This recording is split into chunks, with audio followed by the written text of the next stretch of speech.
Завладяващите събития от Дните на японската култура тази година присъстваха за 34-ти пореден път в културния календар на България и бяха представени в София, Велико Търново, Стара Загора, Варна и Бургас. Програмата през 2023 събра класически и модерни примери на японската култура, която продължава да изненадва с невероятно силното присъствие на традицията в съвремието. Събитията бяха планирани така, че да отговарят на различните интереси на публиката и имаха особен фокус към децата и младите хора. Различните прояви дадоха възможност на хората да се докоснат до бита, традициите и духа на страната на изгряващото слънце и допринесоха за взаимното опознаване и задълбочаване на двустранните приятелски отношения между двете страни. Дните на японската култура се организират от посолството на Япония в София ежегодно и без прекъсване от 1991 година насам, като през последното десетилетие партньор на инициативата е клуб Приятели на Япония в България – Нихон Томонокай, както и редица спонсори. Посолството на Япония изразява своята благодарност към всички лица, организации и компании, съдействащи за реализирането на събитията от програмата на дните, за тяхното любезно съдействие и помощ.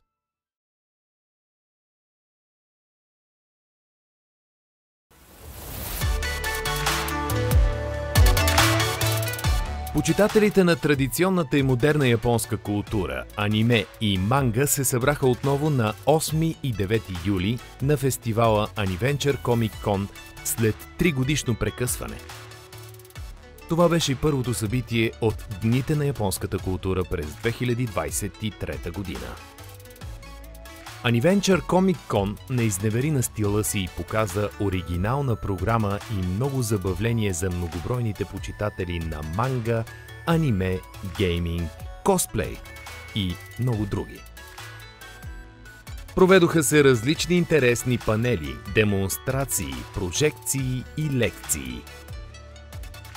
Японската зона с множество работилници даде възможност на посетителите да изпробват своите умения в оригами, пиксел арт, икебана, калиграфия и кири-е. Преди началото на косплей конкурса в първия фестивален ден, приветствие към участниците отправи посланникът на Япония в България, негово превъзходителство Хироши Нарахира, бурно аплодиран от публиката. 3, 2, 1... Рекорден брой състезатели се включиха в 9-то издание на София Екиден маратон, който се провежда под патронажа на японския посланик в България по случай Деня на Съединението на България, 6 септември. Негово превъзходителство посланик Хироши Нарахира отправи приветствено слово към участниците и даде старт на състезанието. В него се включиха повече от 600 бегачи в 90 отбора за възрастни и 20 детски тима. В маратона традиционно участва и отборът от посолството на Япония в България.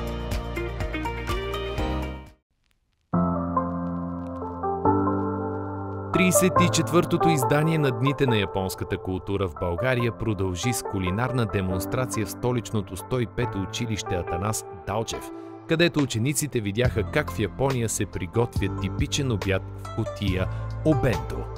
Двама шеф-готвачи, Петър Михалчев, посланник на добра воля на японската кухня в България, и Нозоми Фурутани, официален готвач на резиденцията на японския посланник в София, показаха на учениците и техните родители как се приготвя една примерна кутия за обяд – обенто.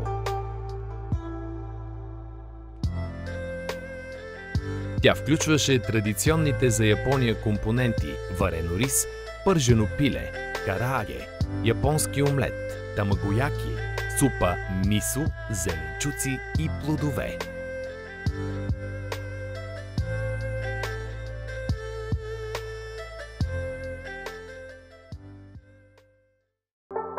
Написано с цветя, нарисувано с думи е съвместна изложба на автори от Българския хайко съюз, която представя изкуството на източния туш суми-е и калиграфията шодо, авторски търсения и интерпретации между културите, както и изкуството на най-краткия стих – хайко. Събитието беше открито на 9 септември в арт-салона на Радио Варна и продължи до 22 септември като част от 34-те дни на японската култура в България.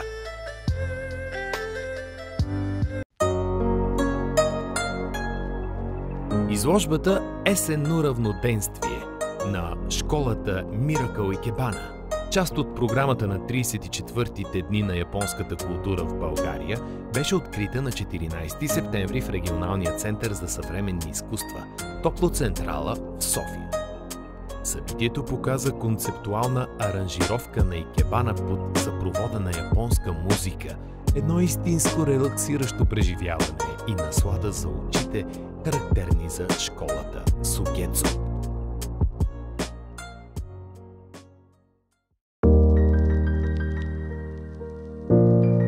На 15 септември 2023 година, по време на откриването на новата учебна година в средно училище Тодор Кирков в град Ловеч, се състоя представяне на японската култура и традиции.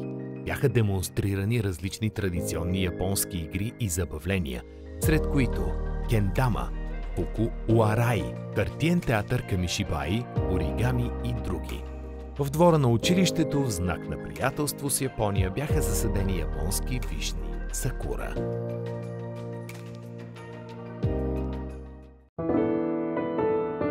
Тази година в рамките на японската филмова панорама бяха представени 4 нови заглавия от фонда на филмотеката на Японската фондация.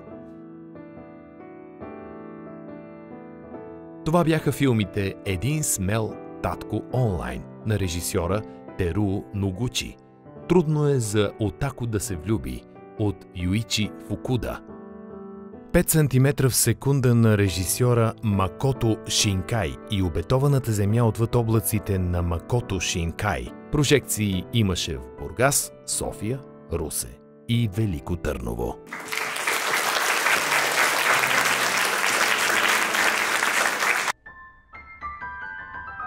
На 20 септември в зала България се състоя тържествен концерт в чест на Деня на независимостта на България, отбелязан на 22 септември. Специален гост на концерта беше младият японски пианист и виртуоз Хаято Сумино, който изпълни концерт за пиано номер 1 на Фредерик Шопен, заедно с симфоничния оркестър на Българското национално радио. Препълнената зала остана впечатлена от техниката на изпълнение на пианиста и от неговата експресивност и бурно го аплодира на крака. Изложбата на картини от ръчно изрязана хартия "Кирие" на тема "Традиции, минало и бъдеще" се откри в столичната галерия Сан Стефано на 29 септември 2023 година. В нея бяха показани творби на български автори, към които се присъединиха и завършилите Кирие Академията през 2022, както и творбите на талантливите японски автори на галерия Сенга Art and Space. Изложбата беше представена и в Градската художествена галерия в Стара Загора от 13 до 26 октомври. Силата на знанието е сила, когато сме заедно. Това беше мотото на Европейския ден на езиците и ден на отворените врати в катедра японистика на Софийския университет, състоял се на 26 септември.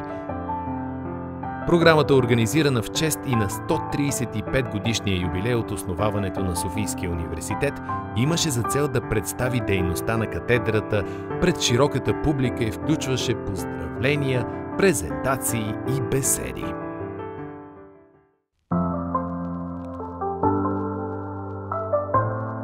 На 3 октомври фондация Аматерас откри своята традиционна изложба на съвременно японско изкуство в галерия Мазда. Тя бе озаглавена "Японски импресии", като специално за експозицията бяха селектирани произведения на японски автори от различни региони на страната. Някои от тях са ключови японски творци със свой неподражаем стил, инспирирани от различни техники и течения в японското изкуство и занаяти, претворени в съвременно изкуство.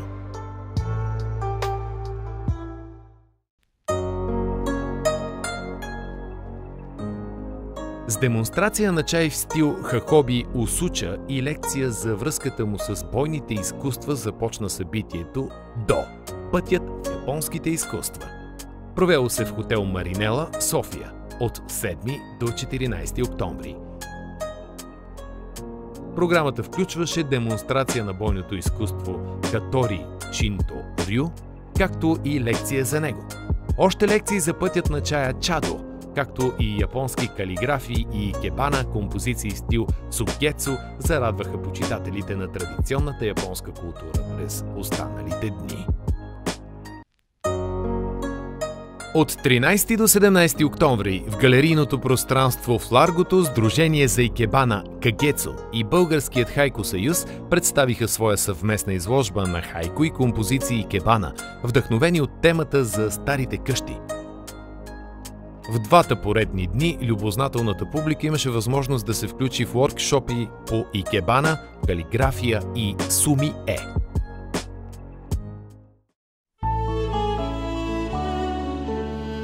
На 17 октомври 2023 г. в квадрат 500 беше открита уникалната по мащаба си изложба японската гравюра Укиё-е в българските колекции, организирана съвместно от Националната галерия и Посолството на Япония в България. Изложбата беше един от акцентите в програмата на 34-те дни на японската култура и за първи път представи на едно място 140 творби от колекциите на Националната галерия, Археологическия институт с музей към БАН и регионалните художествени галерии в Пловдив, Силистра и Сливен. Представени бяха почти всички жанрови направления в Укиё-е, портрети на красиви жени, актьори от театър кабуки, батални сцени, цветя и птици и други.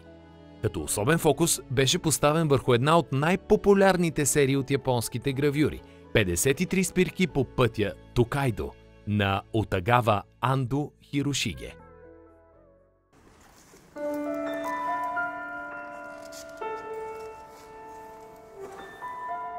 На 18 октомври в Националния музей Земята и хората в столицата японският пианист Юске Хосака изнесе концерт под мотото "Пулсът на Япония в сърцето на България".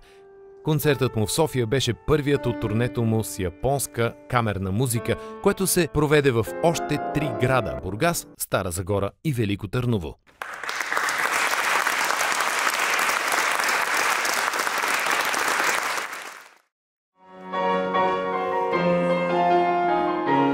Традиционният концерт на детския хор на Българското национално радио на 20 октомври отново беше част от дните на японската култура в България и отново очарова публиката с впечатляващите си изпълнения.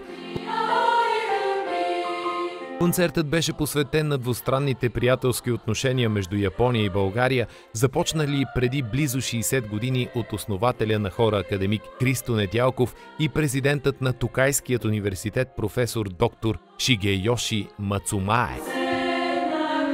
Официални гости на събитието бяха вице-премиерът и министър на външните работи Мария Габриел и министърът на спорта Димитър Илиев.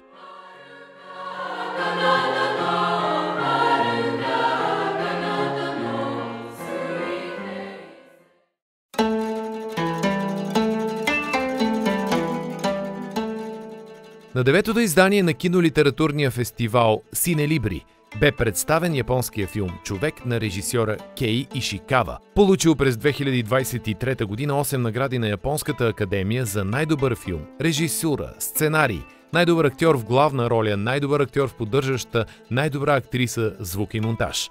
Преди прожекцията имаше кратко представяне на впечатляващите кукли от японския театър Сенджу Puppet Company. След огромния успех на първата Кирие Академия в България през 2022 година и продължаващия интерес към обучението по Кирие през уикендите на ноември в Центъра за източни езици и култури към Софийския университет се проведе второто издание на Кирие Академията. В нея участниците положиха началото на своите умения в традиционното изкуство на страната на изгряващото слънце, а тези, които имаха опит, надградиха своята сръчност и познания с все по-сложни и по-съвършени произведения.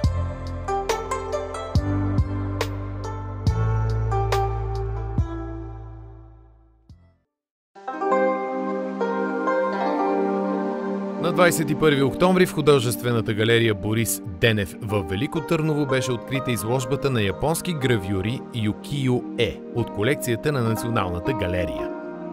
Многобройната публика в старата столица се запозна с творби на най-популярните автори като Коцушика Хокусай, Огатава Андо Хирошиге, Судзуки Харунобу, Китагава Утамаро и други.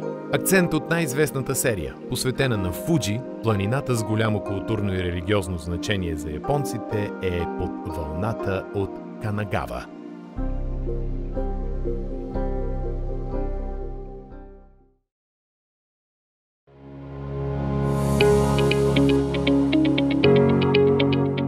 На 28 ноември в хотел Маринела в София се състоя заключителното събитие от програмата на Дните на японската култура тази година – панелна дискусия на тема „Бъдещето на съвместни високотехнологични компании между България и Япония“. Сред гостите на събитието бяха представители на икономическите среди в България, преподаватели, студенти и други. Присъства и японският посланник, негово превъзходителство Мичигами Хисаши, който сподели, че за него е чест да получи назначение в такава важна и традиционно приятелска страна като България и изрази решимост през своя мандат да положи всички усилия за възраждането на златната епоха в двустранните отношения между Япония и България. Посолството на Япония в България още веднъж изказва своите благодарности на съорганизаторите и спонсорите на 34-те дни на японската култура през 2023 година. С ваша помощ истинската Япония гостува в България всяка година.